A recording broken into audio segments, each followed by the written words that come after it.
It is very clear. শুধু রাহুল গান্ধী নয়, শুধু কংগ্রেস আর বিজেপি নয়, I have seen this across the political parties, regional parties. They hold the same view.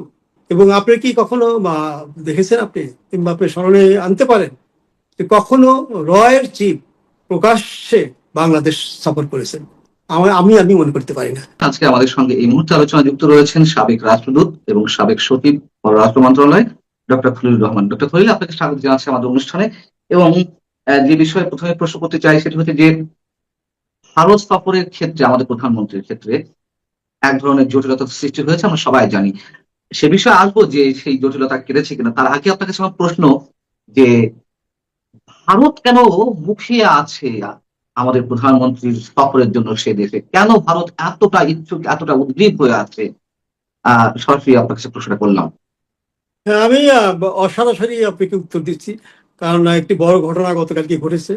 আমাদের উত্তরাঞ্চলের জনাব ফখরুল ইসলাম আলমগীর সাহেব রাষ্ট্রপতি নির্বাচিত হয়েছেন। আমি ওনাকে এই সুযোগে আন্তরিক অভিনন্দন জানাই এবং একই সাথে মাননীয় প্রধানমন্ত্রী তারেক রহমান সাহেবকে অভিনন্দন জানাই ওনাকে মনোনয়ন দেওয়ার জন্য এবং ওনাকে নির্বাচিত করার জন্য। কারণ দেশবাসীর অনেক উদ্বেগ ছিল, অনেক উৎকণ্ঠা ছিল যে এখানে আবার ইউনূসের মতো আবার আরেকজন রাষ্ট্রপতি হিসেবে চলে আসে কিনা, সেটি হয়নি। এখন আপনার প্রশ্নের উত্তরে যেটা আমি বলবো সেটি হচ্ছে যে আপনি জানেন যে ভারতের সাথে আমাদের সম্পর্ক অত্যন্ত তলানিতে এসে ঠেকেছে, যেটি ইউনূস সাহেব এবং তার মপতান্ত্রিক সরকার শুরু করে গিয়েছিল। ডেফিনেটলি সেটা থেকে একটু হলে উত্তরণ ঘটেছে, কিন্তু এখনো সম্পর্কটা অতটা উষ্ণ নয়। অনেক বিষয় আছে যেগুলো আমাদের একসাথে বসে আলাপ আলোচনা করা দরকার এবং সিদ্ধান্তে আসা দরকার। যেটি আমি বলবো যে ভারতের বাণিজ্য কিন্তু বাংলাদেশে কিন্তু বেড়েছে এত কিছুর পরে। অর্থাৎ বাণিজ্যর দিক থেকে, ভারতের অর্থনৈতিক স্বার্থের দিক থেকে কিন্তু ভারতের কোনো ক্ষতি হয়নি, সেটা ইউনিসি হোক অথবা বিএনপি সরকারি হোক। ভারত, আমি মনে করি, ওখানে আমি 15 বছর ছিলাম দিল্লিতে, 4 বছর অ্যাম্বাসিতে, পরে WHO দক্ষিণ পূর্ব আঞ্চলিক এশিয়াতে 11 বছর ছিলাম।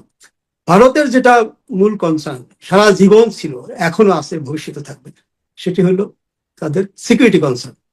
এবং আমার মনে হয় যে ভারত যেটি ভাবছে, মনে করছে যে Bangladesh can be a security problem for them, or maybe they think that যে এটা অলরেডি হয়ে গেছে। এবং আপনি কি কখনো দেখেছেন আপনি কিংবা আপনি স্মরণে আনতে পারেন যে কখনো রয়ের চিফ প্রকাশ্যে বাংলাদেশ সফর করেছেন? আমি মনে করতে পারি না। 25-30 বছর আগে সম্ভবত এক্স্যাক্টলি নিকট অতীতে আসেননি। উনি ওনার আরো 2 জন কলিগ কিংবা 3 জন কলিগ, আমি জানি না, সহ এসেছিলেন। That indicates there is huge security issues in Bangladesh, and that may not be really very good for India. এবং এরপরে দেশে গত 2-3 সপ্তাহ যাবৎ কি হচ্ছে আপনারা জানেন, সাভারে, আশুলিয়ায়, বিভিন্ন জায়গায়।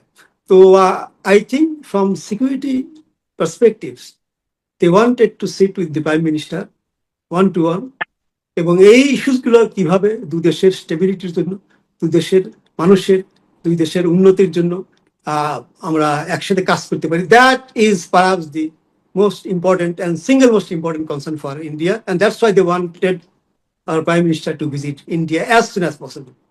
শুধু কি সিকিউরিটি ইস্যু, সীমান্ত এলাকার তাদের যে নিরাপত্তা, সেই বিষয়টি কাজ করছে, নাকি চীনের যে একটি প্রভাব বিস্তারের চেষ্টা বা আগের চেয়ে সেই প্রভাব বেড়ে যাওয়ার চেষ্টা, এটিকে প্রতিরোধের একটা এজেন্ডা তাদের রয়েছে? এটি তো বরাবরই তাদের ছিল, কিন্তু আমার মনে হয় যে এগুলি তো নতুন কিছু নয়। এই তিস্তা ব্যারেজ নিয়ে ভারতের কনসার্ন বরাবরই ছিল। চায়না সবসময় উত্তরাঞ্চলে অনেক কিছু করতে চাইতো। আপনি জানেন যে ইউনিসের সময় হাসপাতাল করতে চেয়েছিল, সেটার কি অবস্থা আমি জানি না। আমাদের প্রাক্তন পররাষ্ট্র উপদেষ্টা, even not being a medical doctor, not being health adviser, উনি কিন্তু ভিজিটও করেছিল ওই জায়গাটা। তো এই কনসার্নগুলো ছিল, এবং যেটি আমি মনে করি যে এই ইকোনমিক কনসার্ন নতুন কিছু নয়। আপনি বলতে পারেন যে তাদের তো মোংলা পোর্টে তাদের ইন্ডিয়ানদের দেওয়ার কথা ছিল, সেটি তারা দেয়নি। But I think these are secondary issues. The number one is to is security concern. These are definitely important. মানে শুধুমাত্র এই কারণেই তারা এতটা মুখিয়ে আছে। এবং দীনেশ ত্রিবেদী, বাংলাদেশের ভারতের হাই কমিশনার, তিনি বললেন যে তারেক রহমান ভারত সফরে গেলে, বাংলাদেশের প্রধানমন্ত্রী ভারত সফরে গেলে তাকে অস্বাভাবিক সংবর্ধনা দেওয়া হবে। এই যে অস্বাভাবিক সংবর্ধনা, এ, মানে একটা গ্র্যান্ড রিসেপশন দেয়া হবে, মানে যত ধরনের চেষ্টা আছে ভারত করে যাচ্ছে। আচ্ছা, ধরে নিলাম যে ভারতের এই ইচ্ছা পূরণ হলো না, বা আমরা কূটনৈতিক জায়গা থেকে পরিপক্কতার পরিচয় দিই বা না দিই, আমাদের প্রধানমন্ত্রী গেলেন না, পরবর্তীতে ভারতের অ্যাকশন বা রিয়াকশন বা ভারতের আহ, পরবর্তী পদক্ষেপ কি হতে পারে? সিকিউরিটি কনসার্ন বা চীন ইস্যু, এইসব জায়গায় তারা কি করতে পারে? শুনেন, ভারত অত্যন্ত মেচিউর একটা দেশ, তাদের পররাষ্ট্রনীতি অত্যন্ত মেচিউর। যে উনি যেতে পারছেন না আসলে, বা অনেক কারণেই তো অনেক প্রধানমন্ত্রী নাও যেতে পারে, তার ডোমেস্টিক কম্পালশন থাকতে পারে, তার অন্য প্রি এনগেজমেন্ট থাকতে পারে, এটা হতেই পারে। আমি মনে করি যে গতকালকে আমি একটি বিবৃতি দেখলাম আমাদের পররাষ্ট্র উপদেষ্টা, যে হুম, হুম। সমঝোতার মাধ্যমে, দুই পক্ষের সমঝোতার মাধ্যমে উনি যাবেন। উনি কিন্তু এর মাধ্যমে বলে দিয়েছেন যে উনি যাবেন না, এটি এটি না, উনি যাবেন, তবে হয়তো বা এখনই না, এবং দুই দেশের সমঝোতার মাধ্যমে। ভারত হয়তো বা এখন গেলে হয়তো খুশি হতো, তারা মনে করে যে time is right, time is really now to discuss certain issues which are very important for both the countries and for the stability of the reason. এই জন্য হয়তো তারা এখন চাচ্ছে যে আমাদের মাননীয় প্রধানমন্ত্রী যাতে ইমিডিয়েট যাতে ভিজিট করুক, আহ, এবং এই ব্যাপারগুলো যাতে আলাপ আলোচনা করা যায়। আপনি যে গ্র্যান্ড রিসেপশনের কথা বললেন, এটি আমি আমার কাছে একটু কেমন একটু ফানি লাগছে আর কি। গ্র্যান্ড রিসেপশন বড় কথা নাই, ভিজিটে প্রোডাক্টিভ আউটকাম কি হলো সেটি বড় কথা। হুম, আপনি অনেক বড় গ্র্যান্ড রিসেপশন দিলেন, তারপর কাজের কাজ কিছু হলো না, তো এরকম হুম, রিসেপশন দিয়ে আপনি কি করবেন? একজন প্রধানমন্ত্রীর আহ, তো সবচেয়ে বড় চাওয়া থাকে যে উনি দেশের জন্য, দেশের মানুষের জন্য ভালো কি নিয়ে আসছেন একটা ভিজিট থেকে। সেটা গ্র্যান্ড হোক, সেটা মিডিয়াম হোক, সেটা যেটাই হোক আর কি। তো আমি এটা এই গ্র্যান্ড রিসেপশনের লোভ দেখিয়ে কাউকে আসলে আমি মনে করি না যে কোনো এরকম ভিভিআইপি ভিজিট হওয়া উচিত। আমি মনে করি যে দেশের স্বার্থে, দুই দেশের স্বার্থে এই ভিজিটটা হওয়া উচিত। তবে Bharat is a very very misused country.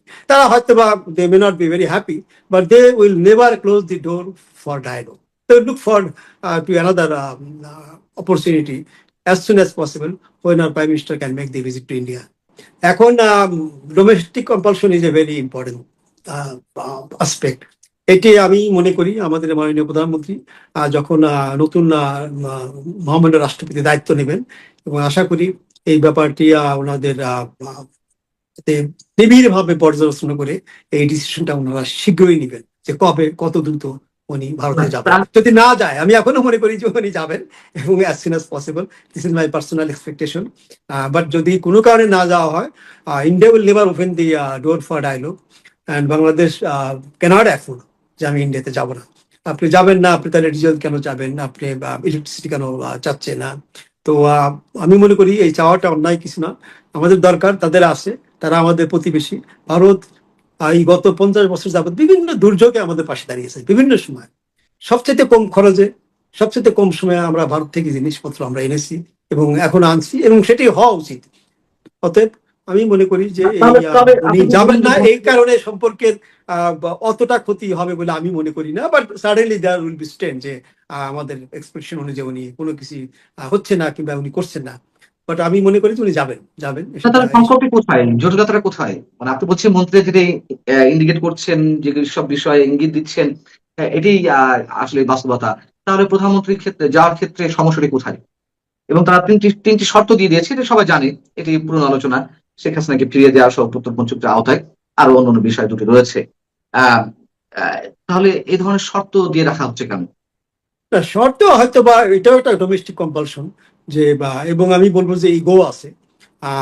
আপনি সরকারের ভিতরে কিন্তু একটা দ্বিচারিতা আছে। আগে বলা হলো যে উনি প্রত্যর্পণ ছাড়া উনি আসতে পারবেন না, কিন্তু যখন সার্জিও গড় আসলেন কিংবা দীনেশ টিভিতে যখন দেখা করলেন, যখন রয়ের প্রধান ভিজিট করে গেলেন, তখন কিন্তু বলে দিন উনি তো একই ব্যাপার, উনি যদি আসে কোনো অসুবিধা নেই। আপনি বা প্রধানমন্ত্রীর উপদেষ্টা এবং আমাদের যিনি কি বল চিফ চিফ প্রসিকিউটরের কথা শুনেছি না, যে এখানে কিন্তু মানে মত পার্থক্য আছে। ওনারা আগে যেটা বলেছেন সব থেকে সরে এসেছেন।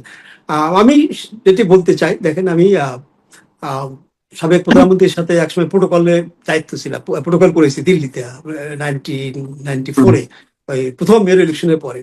আমি দেখেছি ওনার যে acceptability across the political line, across the political line. আমি একটা কন্টেন্ট দেখলাম যে আপনার কি বাংলাদেশের মতোই ইন্ডিয়াও খেলছে, কিংবা ওই একই লাইনে ইন্ডিয়াও খেলছে যে কোর্টে যাবে। হ্যাঁ, কোর্টে আমি নিশ্চিত, আপনারা সবাই বলেছেন যে কোর্টে এটার বিপক্ষে রায় দিন। হ্যাঁ, নাম্বার ওয়ান। নাম্বার টু, যে কোর্টে যাওয়ার দরকার নেই। আপনি তো ওই যে প্রত্যর্পণ চুক্তি যেটা আছে, ওটার ভিতরে অনেক প্রভিশন আছে, ওই প্রভিশনের আওতায় ইন্ডিয়া বলতে পারে যে এটা দেওয়া সম্ভব নয়। তবে ওই হাদির হত্যাকারীদের আমি মনে করি যে ফেরত দেওয়ার কোনো কারণ নাই, should be send back. But আর সবচেয়ে বড় কথা কি, যে আপনি একজন মানে সাজাপ্রাপ্ত আসামি হোক কিংবা আসামি হোক, তিনি নিজে ফেরত আসতে চাচ্ছেন, অসুবিধা কি? She enters the country, we arrest her and put her in jail, তারপর বাকি প্রসিডিউর যেগুলো করেন আপনি, একই ব্যাপার। তো আমাদের সরকারকে এটা বুঝতে হবে যে কোনটি সম্ভব, কোনটি সম্ভব নয়। অতএব ওই কোনো ইস্যুকে ধরে রেখে দেশের ক্ষতি করা কোনো সরকারই উচিত নয়, এবং কোনো সরকারই সেটা চায় না। যে একটা ইস্যুতে আমরা যদি আমাদের মতো করে যদি আমরা এটার কোনো সমাধান না পাই, তাহলে আমরা অন্য কোনো ইস্যুতে কাজ করবো না। We cannot afford dealing with a country like India on only our terms. বা ডায়ালগের মাধ্যমে অনেক কিছু করা সম্ভব। আমি মনে করি এই ডায়ালগটাই হওয়া দরকার, সেটা পররাষ্ট্রমন্ত্রী লেভেলে হোক, প্রধানমন্ত্রী লেভেলে হোক, যে লেভেলেই হোক। এই যে পানি চুক্তি নিয়ে কথা বলছি না, পানি মন্ত্রীদের কোনো মিটিং হচ্ছে দেখছেন আপনি?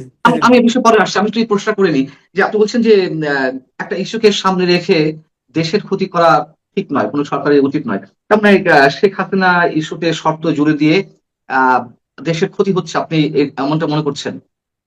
অবশ্যই মনে করবো, মনে না করার কোনো কারণ। আপনি জানেন যে প্রতিদিন দেখছি আজকে 400, কালকে 900 ফ্যাক্টরি বন্ধ হয়েছে গ্যাস আর ইলেকট্রিসিটির কারণে। এখন যে আমরা ডিজেল চাচ্ছি, তারা যদি, আমি জাস্ট কথা, আই হোপ যে they will not do it, যদি তারা বলতে পারে, ওরা কিন্তু অলরেডি একটা কিন্তু ডিপ্লোম্যাটিক কথা কিন্তু তারা বলেছে যে আমাদের আভ্যন্তরীণ চাহিদা আমরা পর্যালোচনা করে তারপর দেবো। আগের মতো কিন্তু তারা ইমিডিয়েট কিন্তু দেয়নি কিন্তু। হ্যাঁ, so this are the indications যে they can delay. I hope they will not say no, but they can delay, and delay will cause huge problem for us. Electricity to is another issue. এখন Adani plant থেকে যদি electricity, আমি just কথা বলছি, যদি কোনো কারণে যদি তারা বলে যে আমাদের টেকনিক্যাল প্রবলেম, প্রোডাকশন নাই, যেটা আমাদের ক্ষেত্রে হতে পারে, কিংবা ইচ্ছাকৃত ভাবে করলে, এই any delay will cause huge problem to us. আমি বলছি না যে বন্ধ করে দিয়ে, যদি ডিলে করে ইন্টেনশনালি কোনোভাবে, that will be a huge trouble for us. তারপরে আমাদের যে এসেনশিয়াল যেগুলো আছে কমোডিটিস, সেগুলো তো আপনি সাধারণ মানুষের কথা চিন্তা করেন। আপনি তো আল্লাহর রহমতে আমরা অনেক ভালো আছি, আল্লাহর কাছে আসার শুকরিয়া। সাধারণ মানুষের কথা চিন্তা করেন, এই যে পেঁয়াজ, মরিচ, কত কি। তো এগুলোর তো একটা public perception is very important for any political government.